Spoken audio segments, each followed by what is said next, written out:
Mike Mulligan and his steam shovel. Mike Mulligan had a steam shovel, a beautiful red steam shovel. Her name was Mary Ann. Mike Mulligan was very proud of Mary Ann. He always said that she could dig as much in a day as 100 men could dig in a week. But he had never been quite sure if that was true. Mike Mulligan and Mary Ann had been digging together for years and years. Mike Mulligan took such good care of Mary Ann, she never grew old. It was Mike Mulligan and Mary Ann and some others who dug the great canals for the big boats to sail through.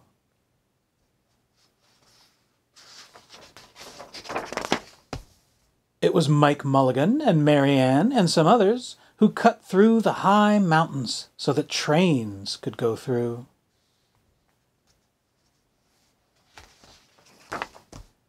It was Mike Mulligan and Mary Ann and some others who lowered the hills and straightened the curves to make the long highways for the automobiles.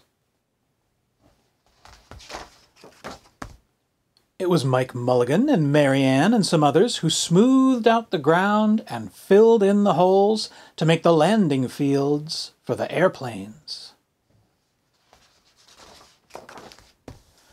And it was Mike Mulligan and Mary Ann and some others who dug the deep holes for the cellars of the tall skyscrapers in the big cities. When people used to stop and watch them, Mike Mulligan and Mary Ann used to dig a little faster and a little better. The more people stopped, the faster and better they dug. Some days they would keep as many as 37 trucks busy, taking away the dirt they had dug. Then, along came the new gasoline shovels, and the new electric shovels, and the new diesel motor shovels, and took all the jobs away from the steam shovels. Mike Mulligan and Mary Ann were very sad.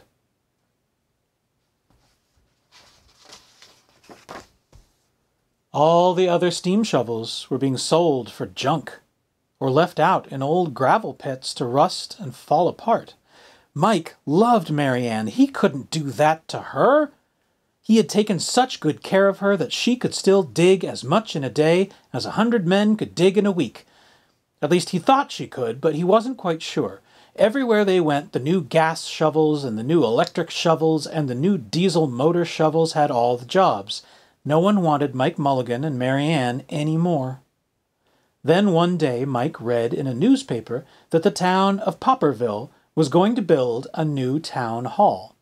"We are going to dig the cellar of that town hall," said Mike to Mary Ann, and off they started. They left the canals and the railroads and the highways and the airports and the big cities where no one wanted them anymore and went away out in the country. They crawled along slowly up the hills and down the hills till they came to the little town of Popperville. When they got there, they found that the selectmen were just deciding who should dig the cellar for the new town hall. Mike Mulligan spoke to Henry B. Swap, one of the selectmen. "I heard," he said, "that you are going to build a new town hall. Mary Ann and I will dig the cellar for you in just one day." "What?" said Henry B. Swap. "Dig a cellar in a day? It would take 100 men at least a week to dig the cellar for our new town hall." "Sure," said Mike, "but Mary Ann can dig as much in a day as 100 men can dig in a week." Though he had never been quite sure this was true. Then he added, "If we can't do it, you won't have to pay." Henry B. Swap thought that this would be an easy way to get part of the cellar dug for nothing, so he smiled in a rather mean way and gave the job of digging the cellar of the new town hall to Mike Mulligan and Mary Ann. They started in early the next morning, just as the sun was coming up. Soon a little boy came along. "Do you think you will finish by sundown?" he said to Mike Mulligan. "Sure," said Mike, "if you stay and watch us. We always work faster and better when someone is watching us." So the little boy stayed to watch. Then Mrs. McGillicuddy, Henry B. Swap and the town constable came over to see what was happening, and they stayed to watch. Mike Mulligan and Mary Ann dug a little faster and a little better. This gave the little boy a good idea. He ran off and told the postman with the morning mail, the telegraph boy on his bicycle, the milkman with his cart and horse, the doctor on his way home, and the farmer and his family coming into town for the day, and they all stopped and stayed to watch. That made Mike Mulligan and Mary Ann dig a little faster and a little better. They finished the first corner neat and square, but the sun was getting higher.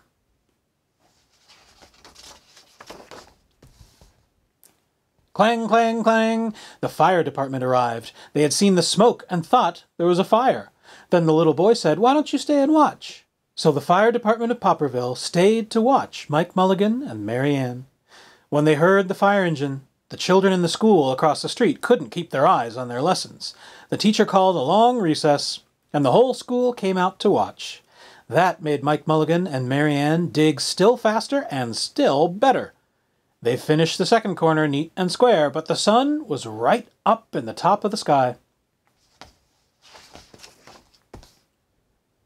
Now the girl who answers the telephone called up the next towns of Bangerville and Bopperville and Kipperville and Copperville and told them what was happening in Popperville. All the people came over to see if Mike Mulligan and his steam shovel could dig the cellar in just one day. The more people came, the faster Mike Mulligan and Mary Ann dug. But they would have to hurry. They were only halfway through and the sun was beginning to go down. They finished the third corner neat and square. Never had Mike Mulligan and Mary Ann had so many people to watch them. Never had they dug so fast and so well. And never had the sun seemed to go down so fast. "Hurry, Mike Mulligan, hurry, hurry!" shouted the little boy. "There's not much more time." Dirt was flying everywhere, and the smoke and steam were so thick that the people could hardly see anything. But listen! Bing! Bang! Crash! Slam! Louder and louder! Faster and faster! Then suddenly, it was quiet. Slowly the dirt settled down. The smoke and steam cleared away. And there was the cellar, all finished. 4 corners, neat and square, 4 walls, straight down, and Mike Mulligan and Mary Ann at the bottom, and the sun was just going down behind the hill. "Hooray!" shouted the people. "Hooray for Mike Mulligan and his steam shovel! They have dug the cellar in just one day." Suddenly the little boy said, "How are they going to get out?" "That's right," said Mrs. McGillicuddy to Henry B. Swap. "How is he going to get his steam shovel out?" Henry B. Swap didn't answer, but he smiled in a rather mean way. Then everybody said, "How are they going to get out? Hi, Mike Mulligan, how are you going to get your steam shovel out?" Mike Mulligan looked around at the 4 square walls and 4 square corners, and he said, "We've dug so fast and we've dug so well that we've quite forgotten to leave a way out." Nothing like this had ever happened to Mike Mulligan and Mary Ann before, and they didn't know what to do. Nothing like this had ever happened before in Popperville. Everybody started talking at once, and everybody had a different idea, and everybody thought that his idea was the best. They talked, and they talked, and they argued, and they fought, till they were all worn out, and still no one knew how to get Mike Mulligan and Mary Ann out of the cellar they had dug. Then Henry B. Swap said, "The job isn't finished because Mary Ann isn't out of the cellar, so Mike Mulligan won't get paid." And he smiled again in a rather mean way.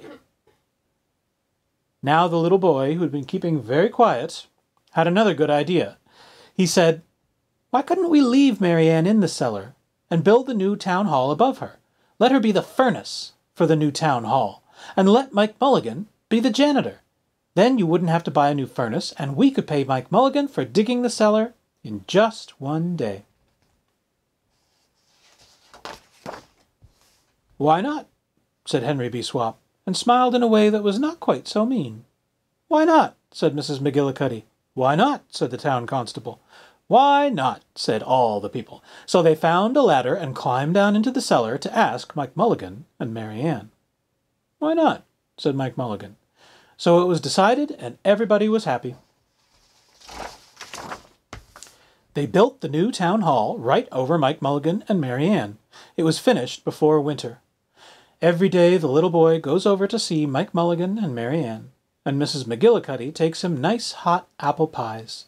As for Henry B. Swap, he spends most of his time in the cellar of the new town hall, listening to the stories that Mike Mulligan has to tell, and smiling in a way that isn't mean at all. Now when you go to Popperville, be sure to go down in the cellar of the new town hall. There they'll be, Mike Mulligan and Mary Ann, Mike in his rocking chair smoking his pipe, and Mary Ann beside him warming up the meetings in the new town hall.